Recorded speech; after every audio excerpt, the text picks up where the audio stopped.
பெரியவரே நீங்க? ஏன் இதை என்கிட்ட முன்னாடியே சொல்லல? அம்மா தான் சொல்ல வேணாம்னு சொல்லிட்டாங்க.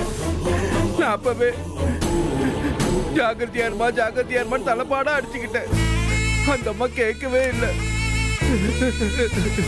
அப்போ பிரகதியை கொன்னது கிருஷ்ணான்னு சொல்றீங்க? ஆமா சார், அதுல எந்த சந்தேகமும் இல்ல. ஆனா அதுக்கு ஆதாரம் வேணும்ல? நீங்களும் நானும் போய் சொன்னா போலீஸ் நம்புவாங்களா? நம்ப மாட்டாங்க தான் சார். அது மட்டும் இல்லாம கிருஷ் போலீஸ்ல சிக்கினாலும் வெளியில வந்துருவா சார். அப்போ அவனுக்கு சட்டம் தண்டனை கொடுக்காது, நம்மள மாதிரி ஜனங்க தான் தண்டனை கொடுக்கணும். ஆமா சார், அதைத்தான் நானும் அந்த அம்மாவும் செய்யணும்னு நினைச்சோம். ஆனா கடைசியில இப்படி ஆயிடுச்சு. கண்ணுக்கு கண்ணு பல்லுக்கு பல்லுங்கிற மாதிரி உயிருக்கு உயிர் தான் சரியான பதிலா இருக்கும். ஆமா சார். பெரியவரே, அவனை நான் பாத்துக்கிறேன், நீங்க கிளம்புங்க. சார், அவனை நான் கொல்லணும். நான் தான் சார் கொல்லணும்.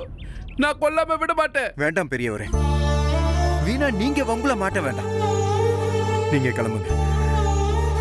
இப்படிதான் பிரகதி அம்மாவும் சொன்னாங்க. கடைசியில என்னாச்சு பாத்தீங்களா? பெரியவரே, பிரகதி குறி வேணா தப்பலாம், ஆனா ஏன் குறி தப்பாது.